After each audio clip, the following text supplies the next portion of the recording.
afternoon of the 75th anniversary of the ASNT Conference.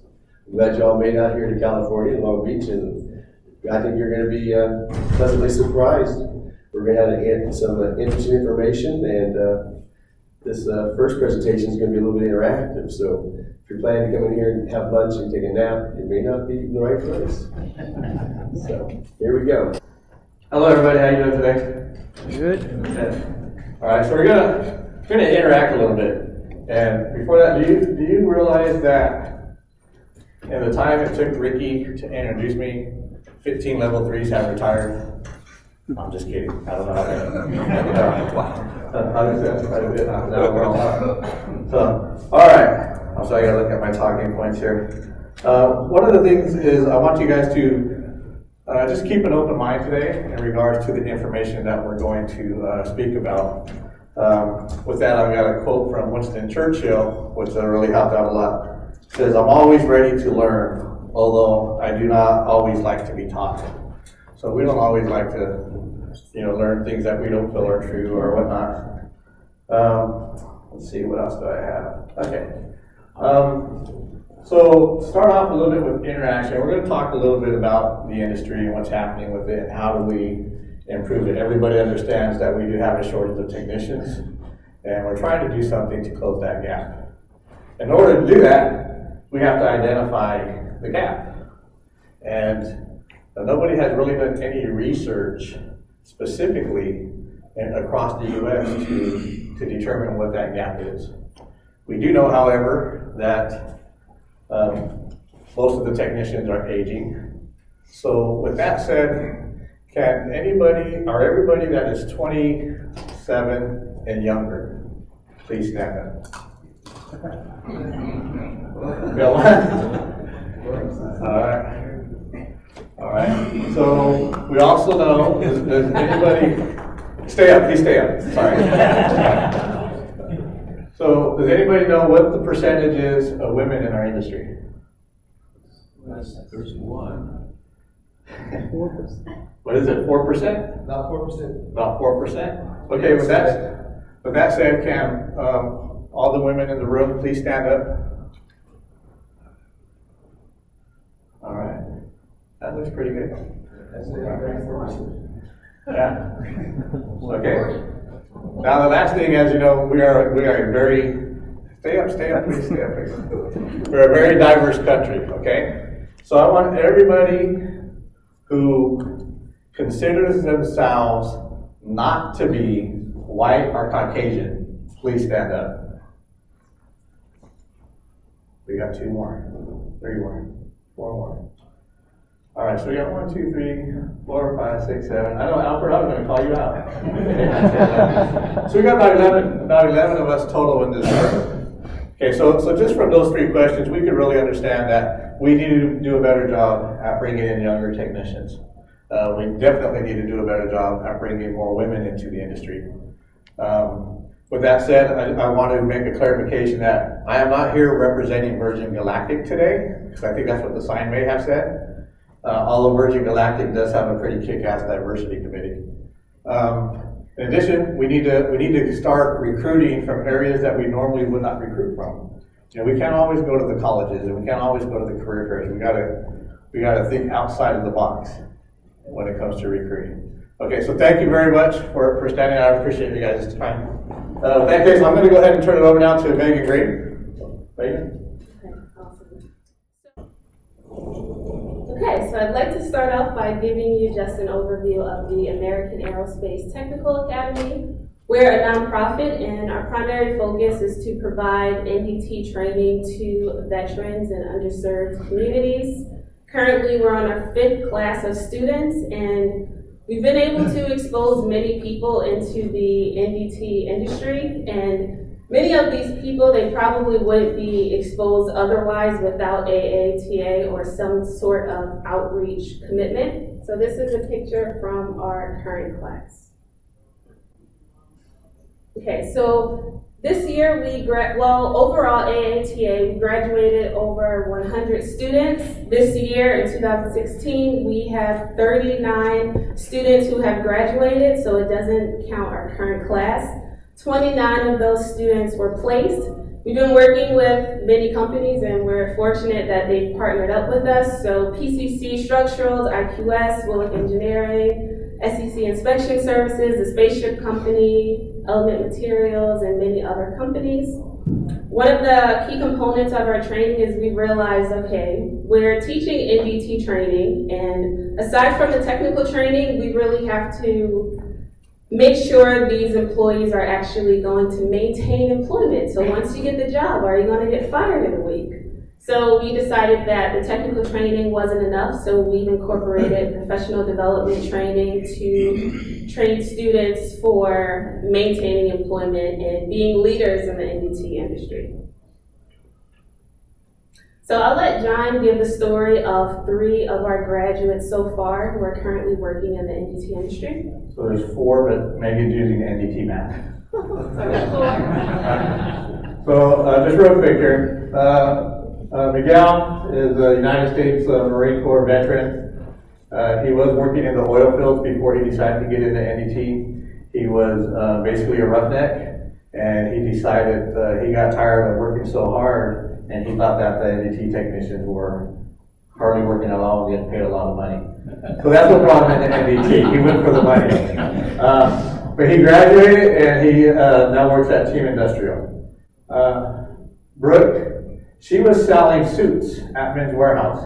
And when she came to us, she basically said, she said, John, all my life, I've always been told that I should take up nursing or become a saleswoman or do retail. She goes, but I really love technology and I want to come into your program.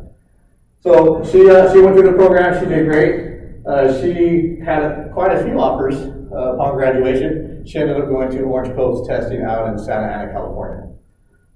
Stephanie, I love Stephanie. Stephanie was actually working with the elderly in a facility to where she was, taking care of them. She was helping change them. But then again, she wanted to do something more. She wanted to work in technology, and nobody ever pushed them towards technology. It's like women are expected not to be in our industry. It just doesn't make any sense. So Stephanie now works at CPP here in California. Michael, this is my favorite story, because Michael is 72 years old. He came to us from IT. He was doing IT for over 30 years. And when he came to us, I have to admit, I do have some bias. I said, Mike, they're gonna kill you. So you are not gonna be able to work in the field, because he wanted to work in the field. He wanted to do pipeline. I said, okay, Mike, I'll train you, but I can't promise you anything, because honestly, you're quite old and people may not want to hire you. So he graduated, did a great job, got hired immediately at IQS out in Ontario, California. His first week on the job, he did 75 hours. So he got 35 hours of overtime, and he said he loves it.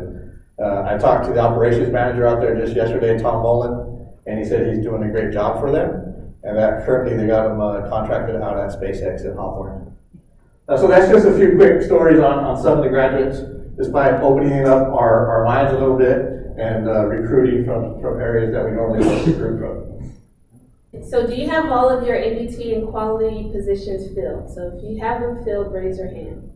And how long does it typically take to find your ideal candidate? Can you throw out some time frames? That's a trick question. Ideal before they work for you for 6 months. I agree.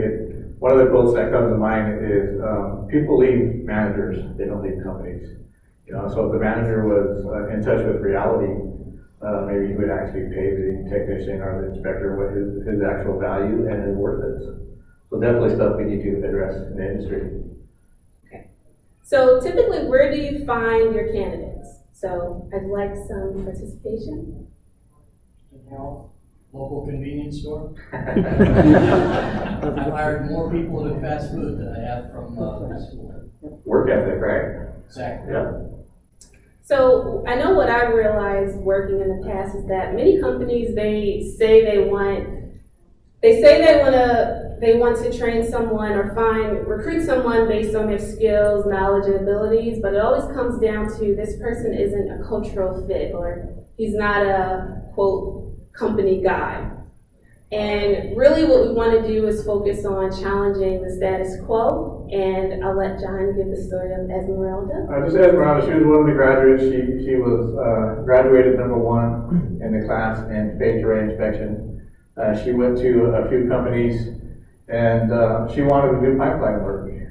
And every single company that she went to asked her, "Are you sure you can handle this kind of work?" And so that's a bias that we have in our heads is saying, "Oh, women can't do this." So we got to just open our minds and allow opportunities to women when they come to us. And this ties into many managers, they have a fixed or rigid idea of what will work within their company, and as a result, they're not open to new ideas, new people, and diversity. And many of the issues come, so when you finally you meet your imposed diversity goals for your company, a lot of diverse candidates come into a company and they feel like they don't belong because people are starting to realize, they start to think that diversity equals inclusion, and that's not the case.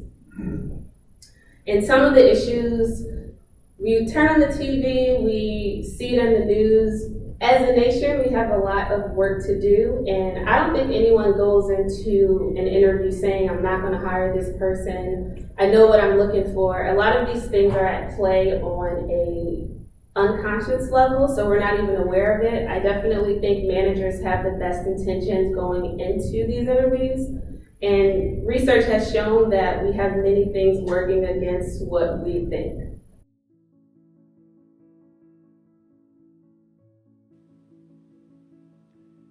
You're considering switching cable companies. You hear that ABC cable company might be one to check out. So you ask your friend about ABC cable company, and he tells you, "Oh, don't use them. They are terrible. Just go ahead and look them up online and you'll see how many complaints there are." So you take his advice. You go home, you type in Google, you type in ABC cable company complaints. And what comes up? A whole bunch of complaints about ABC cable company. After about 30 minutes of reading all of these complaints, you come to the conclusion that ABC Cable Company is a horrible company and you're not going to switch to them. This is an example of what's called the confirmation bias. You set out to get information that would confirm your unofficial hypothesis that ABC Cable Company was terrible, and sure enough, you found the information you were looking for. Well, let's face it, folks, it's not difficult to find information you're looking for on the internet today. What you didn't do is look for disconfirming information. Find a way to disconfirm your hypothesis that ABC Cable Company is a bad company. If you were thinking critically, what you would have done is just Googled ABC Cable Company and read all the information about them, the good and the bad, and then based your decision on that information. The confirmation bias is a cognitive bias that applies to how we seek, interpret, and remember information. As in the example, when we seek information that we're looking for, we will find it. Seek and ye shall find. But what we don't do is we don't seek for information that would disconfirm what we're looking for.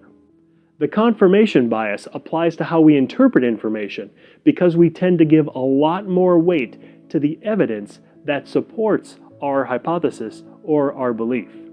And when we come across evidence that does not support our belief, we tend to just forget about it or dismiss it or minimize the importance and the significance of the evidence.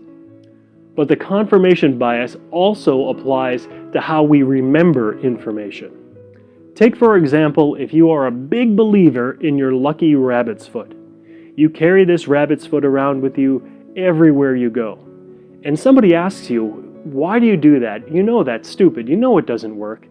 But then you think back. You think back to all the times that you clearly remember that you had your lucky rabbit's foot and you had good luck.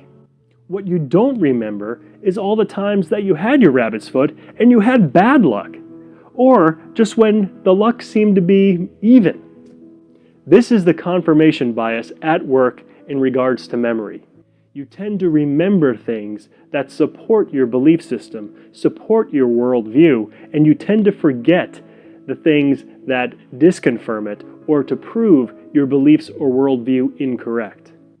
So you need to ask yourself, is the confirmation bias working in your life today? If you're human, the chances are it is. But knowing this, and knowing what the confirmation bias is all about, and knowing how powerful it is, you could certainly take that into consideration when you make decisions or evaluate your beliefs.